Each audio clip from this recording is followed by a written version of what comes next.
Story की शुरुआत में हम फीमेल लीड के साथ हमारे मेल लीड को देखते हैं, जो कि यहाँ शादी करने के लिए आए थे। और हमारी फीमेल लीड का नाम शाओ शाओ है। यहाँ वो अपना मैरिज सर्टिफिकेट देख रही थी और सोचती है, ब्लाइंड डेट पर जाने के बाद किसी से शादी करना उतना भी ज्यादा मुश्किल काम नहीं है जितना मैंने सोचा था। तभी शाओ के पास उसकी फ्रेंड का कॉल आता है और शाओ को बहुत ज्यादा डांटती है। मैंने तुम्हारे लिए कितनी मेहनत से एक ब्लाइंड डेट के लिए लड़के का अरेंजमेंट किया था, तुम वहाँ क्यों नहीं गई? शाओ कहती है कि मैंने शादी कर ली है। उस ब्लाइंड डेट वाले लड़के से फ्रेंड हैरान हो जाती है और कहती है कि तुमने किस लड़के से शादी की है? ब्लाइंड डेट वाला लड़का वहाँ अभी भी बैठा है। और शाओ ये सुनकर हैरान हो जाती है और सोचने लगती है कि मैंने फिर यहाँ अचानक किससे शादी कर ली। वो बहुत ज्यादा शर्मा रही थी। शाओ के यहाँ से चले जाने के बाद मेन लीड, जिसका नाम शांटिंग था, उसका असिस्टेंट आ जाता है और कहने लगता है कि आपकी माँ ने आपको घर जाने को कहा है। शांटिंग अपने असिस्टेंट से कहता है कि तुम मेरी माँ से कह देना कि मैंने अपनी माँ के लिए बहू ढूंढ ली है। ये सुनकर असिस्टेंट सुन्न हो जाता है कि बॉस ने फिर अचानक किससे शादी कर ली। इसके बाद शाओ आई थी एक कंपनी में इंटरव्यू देने के लिए। इस कंपनी का नाम शान कंपनी था, जो कि यहाँ की सबसे रिच कंपनी थी। सभी कंपनी के बाहर लिफ्ट आने का इंतजार कर रहे थे। तभी दूसरी साइड की एक लिफ्ट ओपन हो जाती है। ये देखने के बाद शाओ डोडकार उस लिफ्ट के पास चली जाती है और बाकी सबको यहाँ आने को कहती है। तब एक लड़की यहाँ शाओ को कहने लगती है कि वो सिर्फ कंपनी के सीईओ के लिए है, इसलिए हम उसमें नहीं जा सकते। शाओ दोबारा आकर लाइन खड़ी हो जाती है। तब इस कंपनी में एंट्री होती है सीईओ की, जिसे देखकर शाओ पूरी तरह हैरान हो जाती है, क्योंकि यह सीईओ कोई और नहीं शांटिंग था, जिससे उसने गलती से शादी कर ली है। सभी स्टाफ यहाँ शांटिंग को देखने के बाद सिर झुकाकर सम्मान दे रहे थे, लेकिन शाओ तो कुछ भी नहीं कर रही थी। यहाँ शांटिंग आने के बाद शाओ का हाथ पकड़कर उसके साथ दूसरी एक लिफ्ट के अंदर चढ़ने के लिए ले जा रहा था, जो देखकर सभी सोचने लगते हैं कि इस लड़की के साथ बॉस का कैसा रिश्ता है। इसके बाद कंपनी में वानई नाम की एक लड़की थी। ये लड़की शाओ को अपने साथ लेकर एक फ्लोर पर आई थी और कहने लगती है कि तुम्हारा काम है, तुम्हें इस फ्लोर की सभी चीजें क्लीन रखनी होगी और सबका काम तुम्हें ही करना होगा। सभी यहाँ शाओ को बहुत सारी फाइल्स पकड़ा देते हैं और उनके लिए कॉफी लेकर आने को कहते हैं। शाओ जब कॉफी लेकर आ रही थी, तभी वाणाई देखकर शाओ को धक्का देती है। कॉफी शांटिंग के ऊपर गिरने ही वाली थी, लेकिन शाओ इसे अपने ऊपर ही गिरा लेती है। दोनों यहाँ एक दूसरे को देखकर हैरान रह गए थे। इसके बाद तो वाणाई कहने लगती है कि यह लाड़की कोई काम ढंग से नहीं कर सकती। मामूली एक कॉफी लाने को कहा था, ये भी नहीं कर पा रही है, और अब तो जरूर सीईओ इसे कंपनी से निकाल देंगे, क्योंकि सीईओ को बिल्कुल भी ऐसे लोग पसंद नहीं है जो चीजें खराब करते हैं। सभी कलीग्स इस बारे में बात कर रहे थे। वाणाई बहुत ज्यादा इंसल्ट करने लगती है शाओ की। एक मामूली कॉफी नहीं ला सकती तो यहाँ क्यों काम कर रही हो? शाओ कहती है, तुमने तो मुझे जानबूझकर धक्का दिया है। वाणाई ड्रामा करके कहने लगती है, शाओ मेरी कजिन है और उसकी फैमिली काफी पुअर है, उन्हें पैसों की बहुत जरूरत है, इसलिए मेरे पास आकर बहुत ज्यादा रोना धोना कर रही थी। मेरे हाथ पैर भी जोड़ी रही थी ताकि मैं उसे शान कंपनी में एक जॉब दे दूं। मुझे उस पर तरस आ गया था, इसलिए क्लीनर की जॉब दी थी। लेकिन सीईओ, आप मुझे माफ कर दीजिए, मेरी गलती हो गई है, आप अब इसे कंपनी से निकाल सकते हैं। वाणाई शानटिंग के सामने बहुत ज्यादा क्यूट बन रही थी, लेकिन शानटिंग उसकी कोई बात नहीं सुनता। वो अपना कोट शाओ को पहना देता है, जो देखकर सभी हैरान रह जाते हैं। वाणाई यह देखकर और भी हैरान हो गई थी कि शांटिंग ने अपना कोट शाओ को पहना दिया है। और इसके बाद शाओ यहाँ शांटिंग को कहने लगती है, मैं थोड़ी देर बाद तुम्हारा कोट वॉश करके लौटा दूंगी। इसके बाद ही वहाँ कुछ एम्प्लॉयज आ जाते हैं, जो कि शाओ के हाथ से सभी फाइल्स ले लेते हैं और इसके बाद उसे शांटिंग के साथ जाने को कहते हैं। शाओ उनसे कुछ भी नहीं पूछती है, वो चुपचाप यहाँ शांटिंग के साथ चली जाती है, जो देखकर सब और हैरान हो जाते हैं और वाणाई बहुत गुस्सा हो जाती है। शाओ शांटिंग के पास आने के बाद कहने लगती है कि तुम मुझे कुछ भी कहने से पहले मैं तुम्हें बता देती हूँ, सुबह से मैंने वहाँ बहुत सारी कॉफी बनाई है और सबकी फाइल्स तो मुझे ही लेकर जानी पड़ रही थी। शानटिंग कहता है, क्या तुम इस कंपनी में एक क्लीनर बनने के लिए आई हो? शाओ ने कहा, मेरी जो क्वालिफिकेशन है उससे मैं इस कंपनी की क्लीनर बनने नहीं आई हूँ। इसके बाद शांटिंग कहने लगता है अपने असिस्टेंट से कि तुम अब से शाओ को मेरी पर्सनल क्लीनर बना दो। असिस्टेंट के चले जाने के बाद शाओ शांटिंग के बहुत ज्यादा क्लोज आ जाती है और कहने लगती है कि तुम मेरी इतनी मदद क्यों कर रहे हो? क्या तुम मुझसे प्यार करते हो? शांटिंग मन ही मन बोल रहा था, तुम अब तक यही नहीं समझ पाई हो। शाओ कहने लगती है कि मैं देखने में इतनी ज्यादा क्यूट हूँ कि तुमने पहली नजर में ही मुझसे प्यार कर लिया है। तब शांटिंग कहने लगता है कि जिस दिन हमने शादी की उस दिन मेरी पहली मुलाकात नहीं हुई थी, मैंने इससे पहले भी तुम्हें देखा है। शांटिंग के मुंह से यह बात सुनकर शाओ हैरान रह जाती है कि शांटिंग ने उसे फिर कब पहली बार देखा था। इसके बाद हम शांटिंग की ग्रैंडमा को देख पाते हैं। वो तो शांटिंग से कह रही थी कि देखो, मेरा बर्थडे आने वाला है और मैं अपने बर्थडे पर तुमसे जो गिफ्ट चाहूंगी तुम्हें वो देना होगा। कुछ दिन पहले मेरी जिस लड़की से मुलाकात हुई थी वो लड़की बहुत ज्यादा अच्छी है और मैं चाहती हूँ तुम उससे शादी करोगे। वो लड़की तुम्हारे लिए परफेक्ट होगी। शानटिंग कहता है, मैं उससे बिल्कुल भी शादी नहीं कर पाऊंगा, क्योंकि मैंने तो एक दूसरी लड़की से शादी कर ली है, उसका नाम शायान है और वो बहुत ज्यादा अच्छी है, आपको पसंद आएगी। ग्रैंडमा कहती है, ठीक है तो मुझे दिखाना, अगर पसंद नहीं आई तो मैं उसे एक्सेप्ट नहीं करूंगी। शांटिंग मन ही मन कहने लगता है, ग्रैंडमा आप जिस लड़की से मिली थी हो सकता है वो लड़की सिर्फ पैसों के लिए आपके साथ अच्छा व्यवहार कर रही हो। और वो ग्रैंडमा से कहता है, ठीक है मैं नियान को आपके पास लेकर आऊंगा। ग्रैंडमा कहती है कि मैंने जिसे देखा है वो बिल्कुल भी पैसों के लिए मेरे साथ अच्छा व्यवहार नहीं कर रही थी, वो सच में बहुत ज्यादा अच्छी है। बाद में हम शाओ को देख पाते हैं। शाओ तो यहाँ शान हाउस के बाहर खड़ी थी और कहने लगती है शायद वो ग्रैंडमा यहीं रहती है, और यहाँ उसके हाथ में बहुत सारे कैरेट्स थे। वो ये सब गाजर लेकर आई थी ग्रैंडमा को देने के लिए, क्योंकि कुछ दिन पहले उसने सुपारी शॉप में ग्रैंडमा को देखा था। ग्रैंडमा यहाँ आई थी कुछ खरीदने के लिए, लेकिन इसके बाद ग्रैंडमा बाहर आकर खड़ी हो जाती है, लेकिन थोड़ी गलती से डस्टबिन के पास खड़ी थी, जो फिर शाओ देख लेती है और यही सोच लेती है कि यह महिला बहुत ज्यादा गरीब है और शायद बहुत ज्यादा भूख लगी है, इसलिए वहाँ खड़ी है। इसलिए शाओ ग्रैंडमा को लेकर एक रेस्टोरेंट में आई थी और ग्रैंडमा को अपने पैसों से खाना भी खिलाया था। इन सब वजह से शाओ ने ग्रैंडमा को एक गरीब इंसान समझ लिया था और अब ग्रैंडमा के पास आई है ये गाजर ग्रैंडमा को देने के लिए। लेकिन तभी यहाँ एक कार आ जाती है जिसके अंदर शाओ का एक्स बॉयफ्रेंड और उसकी न्यू गर्लफ्रेंड थी। दोनों तो यहाँ शाओ की बहुत ज्यादा इंसल्ट करने लगते हैं कि तुम यहाँ क्या करने आई हो, और तुम्हारे हाथ में तो देख रही हूँ गाजर है, क्या तुम जानती हो कि यह शान हाउस है, तुम यहाँ कैसे आ सकती हो। और यह सुनकर शाओ हैरान रह गई थी कि ग्रैंडमा इसका मतलब शान हाउस में रहती हैं। सभी बात कर रहे थे तभी अंदर से एक बॉडीगार्ड आ जाता है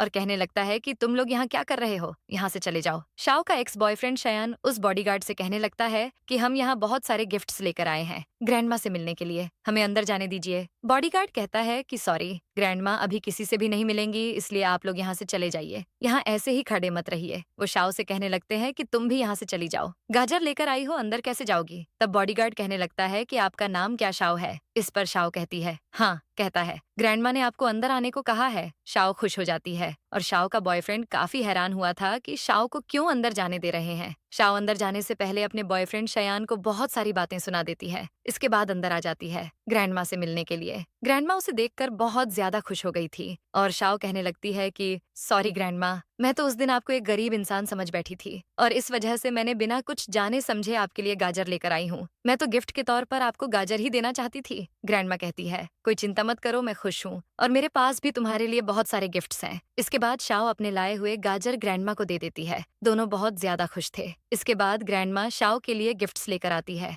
जो काफी ज्यादा कीमती नेकलेस थे, जूते थे, ड्रेस थी और बहुत कुछ था। शाओ ये सब देखकर हैरान रह जाती है। ग्रैंडमा उसे यह सब कुछ लेने को कहती है, लेकिन शाओ तो बार बार मना कर रही थी क्योंकि यह सब कुछ बहुत ज्यादा कीमती था। शाओ कहती है ग्रैंडमा मैं ये सब नहीं ले सकती, ये सब बहुत ज्यादा कीमती है। लेकिन इसके बाद भी ग्रैंडमा उसे देने चाहती थी और बोली कि ठीक है, अगर तुम यह सब नहीं लेना चाहती तो मैं तुम्हें 2 ऑप्शंस दूंगी, एक तो शायद तुम यह सब कुछ लोगी और 2 नंबर या तो तुम मेरे ग्रैंडसन के साथ शादी करोगी। शाओ तो यह सुनकर और भी सुन्न हो गई थी और इसके बाद वो वहाँ एक रिंग देख पाती है। उसे लगा था कि यह शायद कोई साधारण सी रिंग है, इसलिए वो ग्रैंडमा से कहती है कि ग्रैंडमा मैं ये रिंग ले रही हूँ। शाओ ने इसे अपने हाथ में पहन भी लिया था। ग्रैंडमा ये देखकर खुश हो जाती है और इसके बाद उस बॉडीगार्ड से कहती है कि शाओ को पार्टी में ले जाने के लिए तैयार कर दे। शाओ के वहाँ से चले जाने के बाद वहाँ एक और गार्ड आ जाता है और ग्रैंडमा से कहने लगता है कि आपकी तो रिंग खो गई है, लगता है उसे किसी ने चोरी किया है। ग्रैंडमा बोली मेरी रिंग चोरी नहीं हुई है, वो मेरे घर की बहू ने ली है, इसलिए उसे ढूंढने की जरूरत नहीं है। तुम लोग अब जाकर पार्टी का आयोजन करो। अगले दिन हम कंपनी का सीन देख पाते हैं जहाँ वानई सबके साथ बहुत ज्यादा बातें कर रही थी और सब यहाँ वानई को कहने लगते हैं कि तुम तो शानेटिंग के काफी ज्यादा क्लोज हो, तो क्या तुम दोनों डेट कर रहे हो? अब तुम बताओ तुम शादी कब करोगी और तुमने क्या प्लान किया है कि शानेटिंग की फैमिली के साथ तुम्हारी फैमिली को मिला दोगी। यहाँ वानई कहती है कि हाँ, हमने हमारी फैमिली को मिलवाया है, हमें इस बारे में बिल्कुल भी जल्दी नहीं है, हम कल पार्टी में मिले थे। तभी शाओ आ जाती है और कहती है कि तुम सच में उस पार्टी में गई थी, लेकिन मैंने तो कल तुम्हें उस पार्टी में नहीं देखा। लेकिन इसके बाद भी सब यहाँ शाओ को कहने लगते हैं कि तुम ये सब बातें क्यों बोल रही हो, तुम तो सिर्फ इस कंपनी की एक क्लीनर हो, इसलिए ज्यादा बात मत करो, नहीं तो जॉब से निकाल देंगे। वानई शाओ के पास आती है और कहने लगती है कि तुम क्या कहना चाह रही हो कि शानेटिंग मुझे पसंद नहीं करता, हम तो एक दूसरे को बहुत ज्यादा पसंद करते हैं और तुम्हारी कोई औकात नहीं है मेरे साथ इस तरह से बात करने की, क्योंकि कुछ ही दिनों में तो शांटिंग के साथ मेरी शादी होने वाली है, तब मैं मिस शान बन जाऊंगी। शाओ बोलती है तुम क्या सच बोल रही हो, क्या तुम सच में मिस शान बन पाओगी? सब तब शाओ को कहने लगते हैं कि तुम वाणी के साथ इस तरह से बात मत करो, क्योंकि वाणी जब मिस शान बन जाएगी तब तुम्हें इस कंपनी से निकाल देगी, इसलिए अच्छा होगा तुम वाणी के साथ झगड़ा मत करो। शाओ बोलती है, ठीक है, तो मैं उस दिन का इंतजार करूंगी, देखूंगी यह मुझे कब कंपनी से निकाल देती है। वाणी तब यहाँ सबको अपना हाथ दिखाने लगती है और कहती है, देखो कल पार्टी में तो ग्रैंडमा ने खुद मुझे उनकी फैमिली की ये रिंग पहनाई है। सब तब इस रिंग को देखने लगते हैं और कहते हैं, सच में ये तो एकदम रियल है। स्टाफ कहते हैं, इसका मतलब तुम मिस शान बन गई हो। और शाओ सोचने लगती है कि इसे फिर कब रिंग दी, और मैंने जो रिंग ली है तो क्या वो उस फैमिली की रिंग थी। शाओ तब अपने पास मौजूद रिंग सबको दिखा देती है और कहती है कि देखो ये रिंग मेरे पास भी है। एक जन कहने लगता है कि मैंने सुना है शान फैमिली की रिंग के अंदर शान लिखा होता है। वो शाओ की रिंग देखते हैं, ये तो रियल थी, लेकिन फिर भी वो शाओ से कहने लगते हैं कि तुमने जरूर इसे टीवी पर देखने के बाद नकली तरह से बनवा लिया है। इसके बाद वानई से कहते हैं कि तुम्हारी रिंग दो, तुम्हारी भी हम चेक करके देख रहे हैं। वाणी बहुत ज्यादा डरकर उन्हें रिंग दे देती है। देख पाते हैं यहाँ तो शान नहीं लिखा था। इसके बाद भी वो यहाँ वाणी की साइड लेने लगते हैं, क्योंकि वाणी शांटिंग के काफी क्लोज थी, इसलिए सब यहाँ शाओ की बहुत ज्यादा इंसल्ट करने लगते हैं। दूसरी तरफ कंपनी में तब ग्रैंडमा आई थी इस कंपनी को देखने के लिए, और इधर तो तब वाणी बार बार शाओ को इंसल्ट किए जा रही थी। तभी शांटिंग वहाँ आ जाता है और कहता है कि तुम लोग यहाँ क्या झगड़ा कर रहे हो। सब कहने लगते हैं कि ये क्लीनर लाडकी बहुत ज्यादा फ्रॉड है, आपको इसे कंपनी से निकाल देना चाहिए। ये लाडकी वाणी के साथ बहुत बुरा व्यवहार कर रही थी। शांटिंग कहता है, तुम्हारे पास इसका क्या सबूत है, मुझे दिखाओ और मैं यहाँ तुम्हें साबित कर दूंगा कि वो कोई फ्रॉड नहीं है। शांटिंग सब कुछ साबित कर देता है, लेकिन इसके बाद भी एक स्टाफ कहने लगता है कि मैं अब आपको असली सबूत दिखाता हूँ। और इसके बाद वो वाणी के हाथ में मौजूद वो रिंग यहाँ शांटिंग को दिखाते हैं और कहते हैं, अब तो आपको यकीन हुआ ग्रैंडमा ने खुद ये वाणी को दी है, तो ये लड़की कैसे सच बोल सकती है। इस रिंग को वाणी के हाथ में देखने के बाद शांटिंग यही सोच रहा था, इसका मतलब ग्रैंडमा ने जिस लड़की को पसंद किया है वो लड़की असल में वाणी थी। वाणी भी इस बात का फायदा उठाती है और कहती है कि तुमने सही कहा, ग्रैंडमा ने मुझे यह रिंग पहनाई है और तुम्हारे लिए पसंद किया है। शाओ बोलती है, रुको, हम भी तुम्हें कुछ दिखाना चाहते हैं। इसके बाद शाओ यहाँ शांटिंग को अपने पास मौजूद असली रिंग दिखाती है और बोलती है, ग्रैंडमा ने खुद ये मुझे पार्टी में दी है, तो वाणी के पास मौजूद वो कैसे असली रिंग हो सकती है। वाणी झूठ बोल रही है, लेकिन इसके बाद वाणी कहने लगती है कि ग्रैंडमा ने ये मुझे खुद दी है और ग्रैंडमा मुझे ही पसंद करती है। और शाओ से कहती है कि तुम मुझसे जेलस हो, इस वजह से ये सब कह रही हो। तभी यहाँ ग्रैंडमा भी आ जाती है और कहने लगती है कि यहाँ क्या हुआ है। वाणी ग्रैंडमा पर गुस्सा हो जाती है और बोलती है कि तुम्हें क्यों बताने जाऊं यहाँ क्या हुआ है। वाणी ने यहाँ ग्रैंडमा को एक साधारण कर्मचारी समझ लिया था।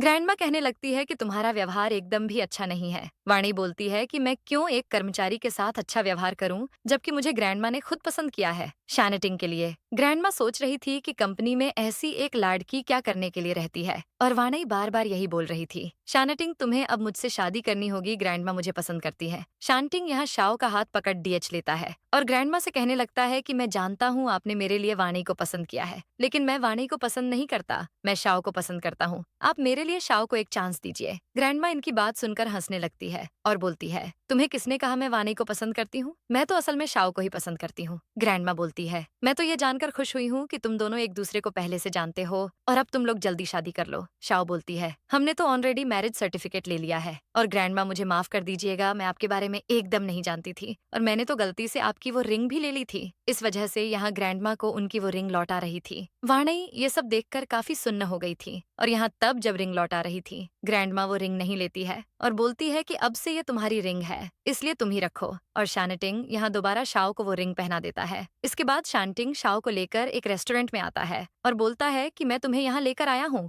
लेकिन तुम मुझे ट्रीट दोगी, इसलिए तुम यहाँ मुझे खाना खिलाओगी। शाओ तो ये सुनने के बाद राजी हो गई थी, लेकिन इसके बाद वो जब यहाँ का मेन्यू कार्ड देखती है तब उसकी आंखें फटी की फटी रह जाती हैं, क्योंकि यहाँ का खाना तो बहुत ज्यादा महंगा था और उसके पास इतने ज्यादा पैसे ही नहीं थे कि वो इतने महंगे महंगे खाने खाएगी। शांटिंग के गार्ड्स आए थे। शांटिंग से कहते हैं, क्या हम आपकी मदद कर सकते हैं। शांटिंग उन्हें इशारा देकर चले जाने को कहता है और शांटिंग यहाँ शाओ की ऐसी हालत देखकर बहुत ज्यादा मजे ले रहा था और शाओ से कहता है कि चलो हम एक जगह जाकर खाना ऑर्डर करते हैं। लेकिन शाओ तो मन ही मन यही सोच रही थी कि इतने महंगे रेस्टोरेंट में क्यों लेकर आया है, यहाँ के खाने का दाम बहुत ज्यादा है, मैं इसका बिल कैसे भरूंगी। शानेटिंग तो ऐसी हालत देखकर और भी मजे ले रहा था। दोनों एक जगह आकर बैठ जाते हैं और यहाँ जब मेन्यू कार्ड आ जाता है, शांटिंग ये शाओ को देता है ऑर्डर करने के लिए, बट शाओ बोलती है कि मुझे अभी भूख नहीं है, इसलिए मैं कुछ नहीं खाना चाहती। शानेटिंग बोलता है कि तुम क्यों नहीं खाना चाहती हो, तुम आज के जैसा ऑर्डर कर दो और मैं सबका पैसा भर दूंगा। ये सुनने के बाद शाओ खुश हो गई थी, इसलिए वो तब तक खुद यहाँ कुछ खाने ऑर्डर कर देती है, क्योंकि शांटिंग खाने के बिल दे रहा है। शांटिंग यहाँ शाओ का ऐसा खुश मुंह देखकर खुश हो गया था। इसके बाद शाओ को बोलता है कि तुम खाना खाना शुरू करो, मैं अभी एक जरूरी काम निपटाकर दोबारा यहाँ वापस आऊंगा। शाओ जब यहाँ खाना खा रही थी तभी यहाँ हम एक लड़के और लड़की को देख पाते हैं जो कि शाओ के पुराने क्लासमेट्स थे।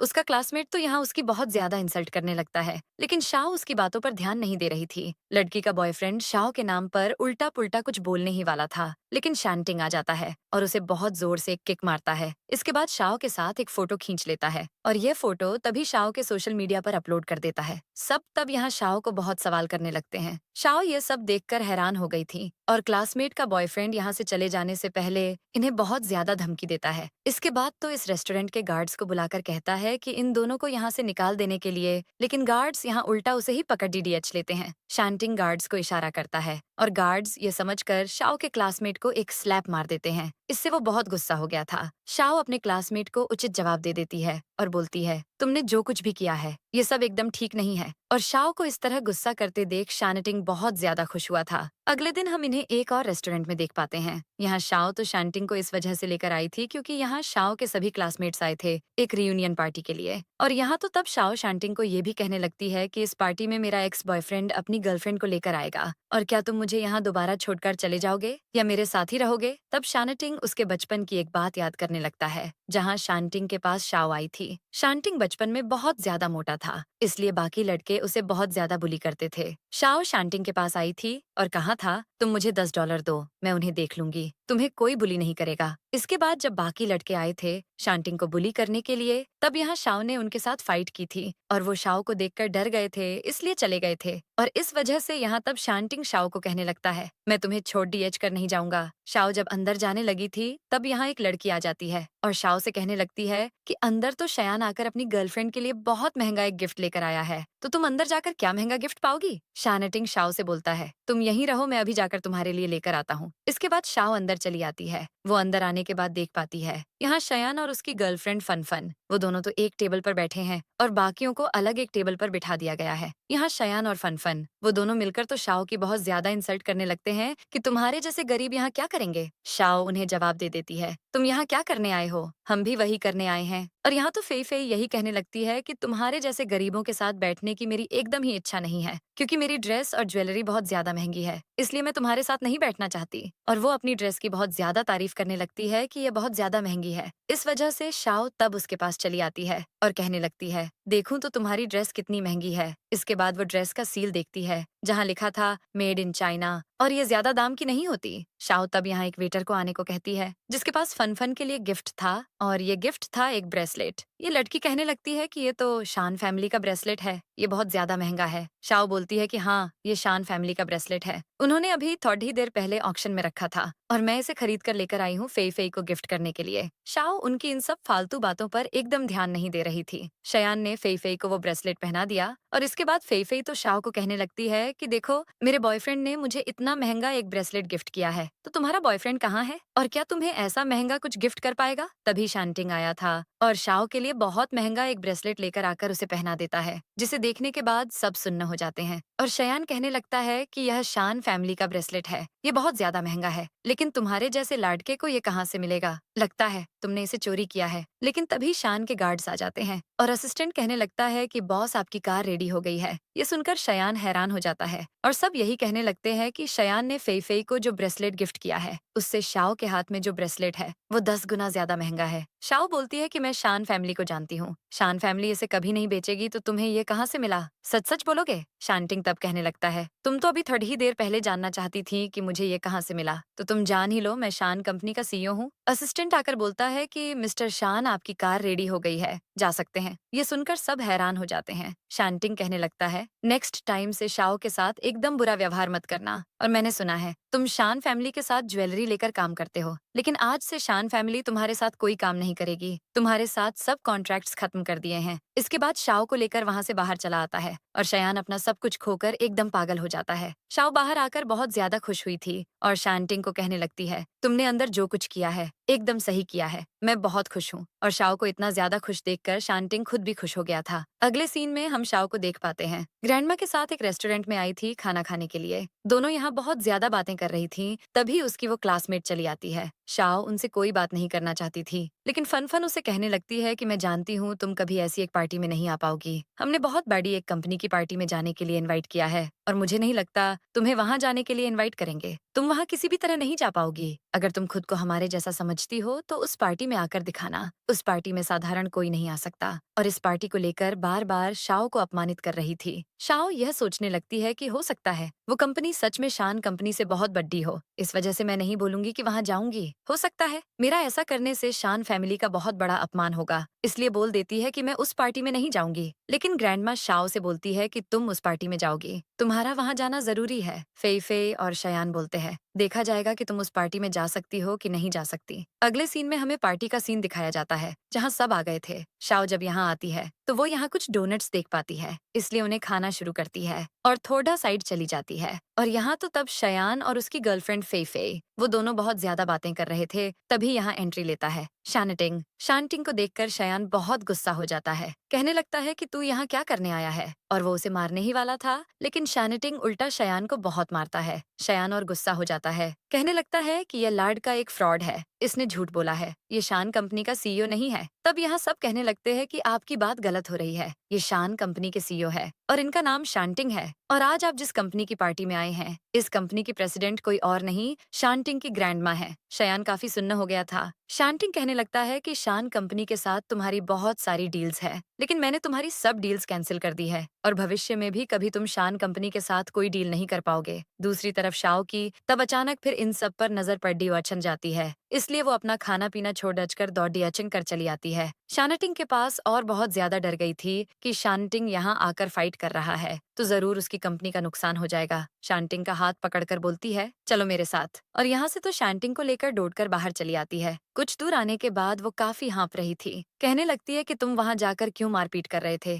क्या तुम नहीं जानते उस पार्टी में बहुत बड़ी एक कंपनी ने अरेंजमेंट किया है, अगर तुम इस तरह मारपीट करोगे तो तुम्हारी कंपनी बैंकरप्ट हो जाएगी। लेकिन यहाँ शानटिंग उसे बोलता है कोई चिंता मत करो, उस कंपनी की प्रेसिडेंट मेरी ग्रैंडमा है। अगले दिन कंपनी का सीन दिखाया जाता है। वानई कंपनी में शाओ को एक फाइल देती है और बोलती है तुम जाकर यह शानटिंग को दे दो। यहाँ जाकर वानई ने प्लान करके शाओ को एक गलत फाइल दी थी। शानटिंग यहाँ फाइल देखता है, इसके बाद वानई को बुलाकर बोलता है कि तुमने क्यों ये फाइल शाओ को दी थी। वानई बोलती है क्यों क्या हुआ है, मैं जानती हूँ वो लड़की कोई काम ही ढंग से नहीं कर सकती, सब कुछ के अंदर वो गैट बैट कर देती है। शानटिंग बोलता है कि शाओ ने जो फाइल दी है वो एकदम ही सही थी, लेकिन तुम उससे कंपनी में यह सब काम क्यों करवा रही हो। वानई बोलती है कि उसे मैंने यह काम करने दिया है क्योंकि वो कंपनी में कोई काम ही नहीं करती, सारा दिन बस पूरी कंपनी घूमती रहती है, इसलिए तो उसे काम करने दिया है। शानटिंग बोलता है तो ठीक है, आज से तुम शाओ का काम करोगी और तुम जो काम करती हो वो शाओ को दोगी, वो शाओ करेगी। मैंने तुम्हारे पापा से प्रॉमिस किया था तुम्हें कंपनी से कभी नहीं निकालूंगा, लेकिन मैंने ये प्रॉमिस नहीं किया था तुम्हें कंपनी का कौन सा काम करने दूंगा। तो ये सब सुनकर वाणी काफी गुस्सा होकर कंपनी से बाहर चली आती है। इसके बाद जब वो काम कर रही थी वहाँ फिर शानटिंग चला आता है। वो शानटिंग को देखकर ही खुश हो जाती है और कहने लगती है कि तुम कहाँ जा रहे हो। शानटिंग बोलता है कि शाओ को बोल देना मेरे साथ उसे एक पार्टी में जाना होगा।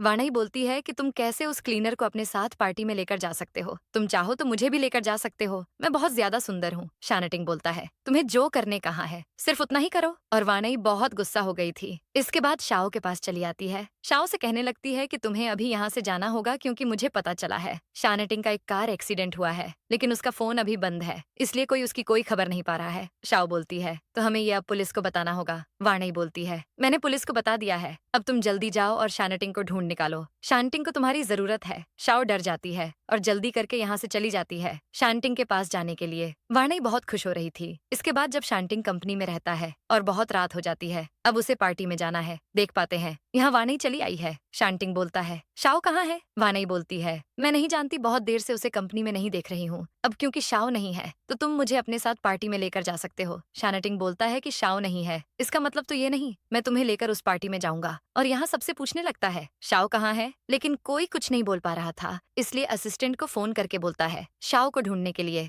दूसरी तरफ शाओ शानटिंग को ढूंढते ढूंढते बहुत ज्यादा थक गई थी। फाइनली असिस्टेंट शाओ को ढूंढ लेता है। शाओ असिस्टेंट से कहने लगती है कि शानटिंग कहाँ है, मैंने सुना है शानटिंग का कार एक्सीडेंट हुआ है। शानटिंग अब कैसा है। असिस्टेंट बोलता है बॉस का कोई कार एक्सीडेंट नहीं हुआ है और बॉस तो आपको बहुत ज्यादा ढूंढ रहे थे। ठीक तभी वहां शांटिंग भी चला आता है। शाओ को ढूंढते ढूंढते यहाँ चला आया था और शाओ तो उसे कहने लगती है, मैंने सुना था तुम्हारा एक कार एक्सीडेंट हुआ है, इसलिए मैं तुम्हें यहाँ ढूंढने चली आई हूँ। शांटिंग यहाँ शाओ के हाथ से उसका मोबाइल ले लेता है और यहाँ कुछ लोकेशन ऐप डाउनलोड कर देता है। कहने लगता है कि अब तुम हमेशा देख सकोगी कि मैं कहाँ हूँ और वहाँ चली आओगी। तभी शाओ यहाँ बेहोश हो जाती है। शांटिंग शाओ को घर लेकर आता है। अगले दिन सुबह जब शाओ की नींद खुलती है तब यहाँ शांटिंग उसे कहने लगता है कि तुम काफी ज्यादा कमजोर थी, इस वजह से बेहोश हो गई थी। अगले सीन में हम शाओ को देख पाते हैं। शाओ अपने खुद के घर चली आई थी और अपनी माँ के साथ यहाँ बात करने आई थी। अपनी माँ के साथ बैठकर ब्रेकफास्ट कर रही थी। शाओ अपनी माँ से बोल रही थी कि आप क्या शान कंपनी के सीईओ शांटिंग के बारे में कुछ जानती हैं? उसकी माँ बोलती है कि देखो,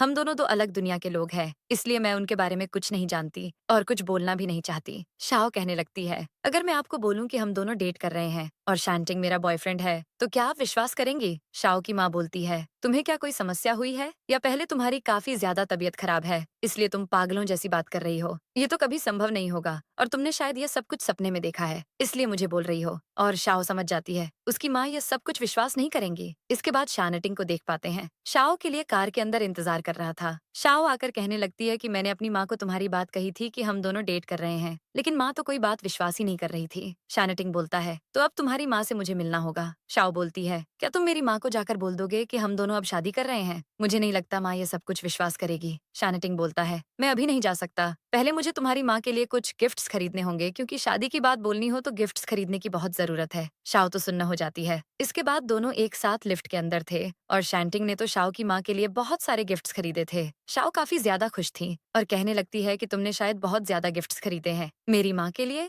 लेकिन इतनी चीजों की जरूरत नहीं थी। शानटिंग बोलता है कि देखो, शादी की बात बोलने के लिए मैंने जो गिफ्ट्स खरीदे हैं, इससे भी और बहुत सारे ज्यादा गिफ्ट्स खरीदने चाहिए थे, लेकिन अभी फिलहाल मैंने इतने ही खरीदे हैं, इसके बाद और भी बहुत सारे खरीदूंगा। शाओ ये सब देखकर बहुत खुश हो रही थी। फिर शांटिंग से कहने लगती है कि मेरी माँ ये बातें एकदम विश्वास नहीं करेगी कि तुम मेरे बॉयफ्रेंड हो, क्योंकि तुम तो बहुत बड़ी एक कंपनी के प्रेसिडेंट हो। इसके बाद शांटिंग के साथ यहाँ बहुत क्यूट क्यूट व्यवहार करने लगती है। इसके बाद अंदर चली आती है और अपनी माँ से कहने लगती है कि शान कंपनी का सीईओ मेरा बॉयफ्रेंड है, हम दोनों डेट कर रहे हैं। शाओ की माँ बोलती है, शान कंपनी का सीईओ तुझसे कैसे मिला और तुम दोनों का रिश्ता भला कैसा? शाओ बोलती है, हम दोनों डेट कर रहे हैं। शाओ की माँ बोलती है, मेरा ख्याल है शांटिंग सिर्फ तेरे साथ टाइम पास कर रहा है, क्योंकि शांटिंग जैसा एक अमीर आदमी किसी भी तरह तेरे जैसी एक गरीब लड़की से शादी नहीं करेगा, वो सिर्फ टाइम पास कर रहा है, इसलिए तेरे लिए यही अच्छा होगा शानटिंग के साथ ब्रेकअप कर ले। शाओ अपनी माँ को समझाती है, हम दोनों एक दूसरे को बहुत ज्यादा प्यार करते हैं और शांटिंग मुझे बहुत ज्यादा प्यार करता है, हम दोनों शादी करेंगे और हमने तो ऑलरेडी मैरिज सर्टिफिकेट भी ले लिया है। शाओ की माँ ये बातें विश्वास ही नहीं कर रही थी। तभी इनके घर ग्रैंडमा चली आती है बहुत सारे गार्ड्स को लेकर और शाओ की माँ से कहने लगती है, मैं यहाँ आई हूँ शाओ और शांटिंग की शादी की बात करने। शाओ और शांटिंग दोनों एक दूसरे को बहुत ज्यादा प्यार करते हैं, इसलिए अब जल्दी से इन दोनों की शादी करवा देनी होगी। इसके बाद शांटिंग शाओ की माँ से मिलता है और कहने लगता है, मैंने शाओ से सुना है कि आपको पेंटिंग बहुत ज्यादा पसंद है, इस वजह से आपके लिए मैं एक पेंटिंग लेकर आया हूँ, और भी बहुत सारे गिफ्ट्स की बात कर रहा था। ये सब सुनकर शाओ की माँ काफी ज्यादा नर्वस हो रही थी कि यहाँ उनके लिए कितने सारे गिफ्ट्स लेकर आया है। ग्रैंडमा बोलती है, हमें अब जल्दी इन दोनों की शादी करवा देनी होगी। शाओ की माँ बहुत नर्वस थी, विश्वास ही नहीं कर पा रही थी और शाओ तो यहाँ शांटिंग के साथ बहुत क्यूट क्यूट व्यवहार कर रही थी। शांटिंग बोलता है, मैंने अपनी सब प्रॉपर्टी शाओ के नाम कर दी है। शाओ बोलती है कि तुम्हें क्या एकदम भी डर नहीं लगा कि मैं ये सब प्रॉपर्टी लेकर तुम्हें छोड़कर चली जाऊंगी? शांटिंग बोलता है, अगर चली जाओ तो साथ में मुझे भी ले जाना। इसके बाद शाओ से उसकी फ्रेंड मिलने आती है। वो तो बोल रही थी, मैं विश्वास ही नहीं कर पा रही हूँ,